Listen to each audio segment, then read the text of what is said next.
wabarakatuh. Perkenalkan, nama saya Fatmawati, saya dari Prodi PGSD. Di sini saya akan memaparkan atau memenuhi tugas dari Ibu Palantri SPD yang mata kuliah Strategi Pendidikan Peserta Didik. Yang pertama, strategi pembangunan karakter bangsa melalui sosialisasi. Sosialisasi dimaknai sebagai usaha sadar dan rencana untuk membuktikan kesadaran dan sikap positif terhadap pembangunan karakter bangsa guna berwujudkan masyarakat yang berpengetahuan yang Maha Esa, berkemanusiaan yang adil dan beradab, berjiwa persatuan Indonesia, berjiwa kerakyatan. Kebijakan dalam permusyawaratan atau perwakilan serta keadilan sosial bagi seluruh rakyat Indonesia.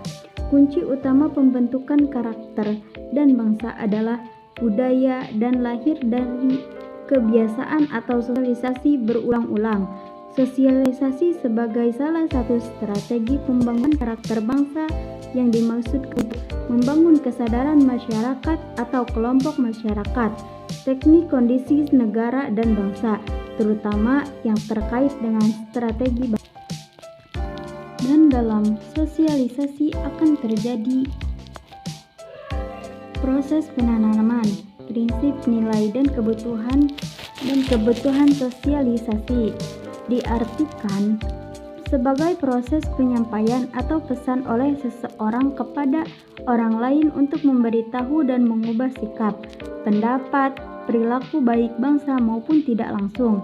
Di samping itu, sosialisasi juga maknanya identifikasi manusia yang saling mempengaruhi atau sama lainnya, sengaja atau tidak sengaja, tidak sebatas atau bentuk komunikasi menggunakan bahasa verbal, tetapi juga dalam bentuk ekspresi seni dan teknologi. Fungsi sosialisasi dalam hal ini adalah untuk menginformasikan pendidikan, menghibur, dan mempengaruhi. Yang kedua adalah strategi pembangunan bangsa melalui pendidikan.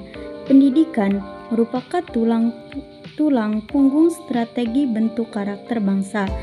Strategi pembangunan karakter bangsa melalui pendidikan dapat dilakukan dengan pendidikan karakter, pembelajaran, fasilitas, dan konteks morko. Penyelenggaraan pendidikan karakter mencakup keseluruhan kegiatan perencanaan, pengordinasikan, pelaksanaan, dan pengendalian mutu yang diakibatkan seluruh unit utama di lingkungan maknu melampaukan pendidikan nasional. Secara mikro, pembangunan karakter dibagi 3 tahap, yakni perencanaan, pelaksanaan, dan evaluasi hasil. Pada tahap perencanaan, perkembangan perangkat karakter yang digali, diskrifikasi, dan dirumuskan dengan menggunakan berbagai sumber, antara lain melalui pertimbangan yang pertama filosofis, Pancasila, Undang-Undang Dasar 1945, dan Undang-Undang Nomor 20 Tahun 2003, serta fasilitas pembentukan undang-undang lainnya yang berkaitan. Yang kedua ada teoritis. Teori tentang otak, psikologis, pendidikan, nilai, dan moral, serta sosial kultural.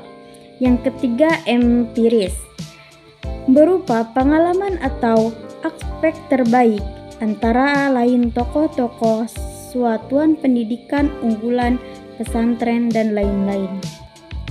Baik, kita sadari bahwa pembangunan karakter bangsa dihadapkan pada berbagai masalah yang sangat kompleks, pembangunan masyarakat yang sangat dinamis sebagai akibat dan globalisasi dan eratnya kemajuan teknologi komunikasi dan informasi tentu merupakan masalah tersendiri dalam kehidupan masyarakat. Pelaksanaan pendidikan karakter dan konteks merko di kehidupan bangsa dan bernegara, terutama negara Indonesia, merupakan konstitumen seluruh sektor kehidupan dan bukan hanya pendidikan nasional, melibatkan aktif dan sektor-sektor pemasyarakat lainnya, khususnya sektor keagamaan, kesejahteraan, pemerintahan, komunikasi, dan informasi, kesehatan, dan hak asasi manusia lain-lain. Yang ketiga ada strategi pembangunan karakter bangsa. Pemberdayaan merupakan salah satu strategi pembangunan karakter bangsa yang diarahkan untuk memampukan para pemangku kepentingan dalam rangka membutuhkan kembangan verifikasi aktif mereka dalam pembangunan karakter. Lingkungan keluarga merupakan wahana pendidikan karakter yang pertama dan utama. Oleh karena itu, orang tua perlu ditingkatkan kemampuannya sehingga memiliki kemampuan untuk melakukan pembinaan dan pengembangan karakter. Keperdayaan di lingkup keluarga dilakukan melalui yang pertama, menetapkan regulasi yang mendorong atau orang tua yang berbijak dengan sekolah dan lembaga pendidikan yang terkait pembangunan karakter. Yang kedua ada pemberian pelatihan penyusulan tingkat pendidikan karakter. Dan yang ketiga ada pemberian penghargaan kepada para tokoh-tokoh atau orang tua yang telah menunjukkan komitmennya dengan membangun karakter dan lingkungan keluarga. Dan yang keempat ada peningkatan komunikasi pihak sekolah dan lembaga pendidikan terkait dengan orang tua. Satuan pendidikan merupakan wahana pembina dan pengembangan karakter siswa yang dilakukan secara formal lingkungan sekolah. Dan yang keempat ada strategi pembangunan karakter bangsa melalui pembudayaan. Dilakukan melalui keluarga, satuan pendidikan masyarakat, dunia usaha, pakai politik, dan media massa. Strategi pembudayaan menyungkat pelestarian, pembiasaan, dan penetapan nilai-nilai baik guna meningkatkan martabat sekolah bangsa. Strategi tersebut dapat mewujudkan pemodelan, penghargaan, pengidolaan, fasilitas, serta hadiah dan hukum. Nah, keluarga merupakan tempat pendidikan pertama dan utama bagi seseorang. Pendidikan dalam keluarga sangat berperan dalam mengembangkan karakter, nilai-nilai budaya, dan nilai-nilai keagamaan dan moral, serta keterampilan sederhana.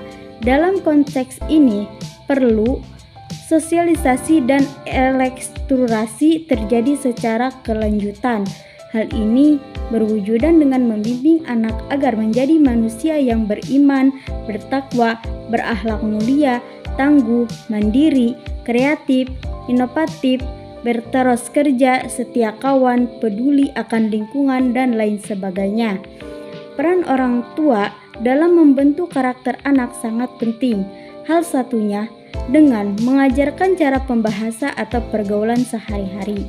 Dan yang kepada anak, tentukan masih banyak contoh lain yang bisa dikembangkan, yaitu pembiasaan-pembiasaan lainnya sesuai lingkungan atau budaya masing-masing. Misalnya, pembiasaan berharga hasil karya anak walau bagaimanapun bentuknya yang tidak menikang hasil karya anak dari dengan anak lain atau temannya.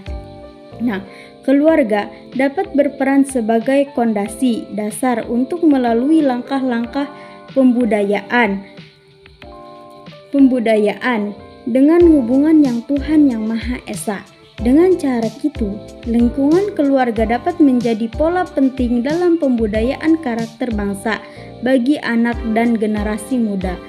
Dan dalam kehidupan sehari-hari, di lingkungan satuan pendidikan perlu diterapkan totalitas pendidikan dengan mengandalkan keteladanan, menciptakan dalam kehidupan sehari-hari dan di lingkungan satuan pendidikan perlu diterapkan totalitas pendidikan dengan mengandalkan keteladanan dan penciptakan.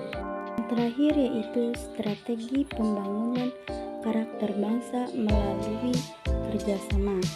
Kerja bakti atau kerjasama contohnya seperti membersihkan lingkungan setempat, gotong royong membangun balai desa misalnya, bermusyawarah untuk mengambil keputusan bagi kepentingan bersama, sama-sama menghias lingkungan menjelang perayaan seperti 17 Agustus.